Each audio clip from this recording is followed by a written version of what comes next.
বাঙালির জাতীয় জীবনে অবিস্মরণীয় ঘটনা ১৯৭১ সালের মুক্তিযুদ্ধ। ২৬শে মার্চ স্বাধীনতা ঘোষণার আগে প্রায় প্রতিদিন ছিল ঘটনাবহুল।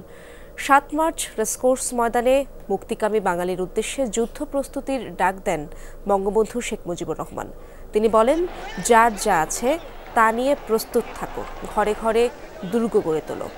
আব্রাহাম লিঙ্কনের গেটিসবার্গ অ্যাড্রেস, উইনস্টন চার্চিলের we shall fight on the beaches, Jawaharlal নেহরুর tryst with destiny, Martin Luther কিংয়ের আই হ্যাভ এ ড্রিমের মতো বিখ্যাত ভাষণের সাথে তুলনা করা হয় এই ভাষণটিকে। ১৮ মিনিটের ভাষণে ৭.৫ কোটি মানুষের স্বপ্ন, বঞ্চনা এবং রাজনৈতিক অর্থনৈতিক স্বাধীনতার কথা বলেছেন শেখ মুজিব। তিনি বললেন, পশ্চিম পাকিস্তান তোমাদের যা কিছু আছে তাই নিয়ে প্রস্তুত থাকো। মনে রাখবা, রক্ত যখন দিয়েছি, রক্ত আরো দেব, এদেশের মানুষকে মুক্ত করে ছাড়বো ইনশাআল্লাহ।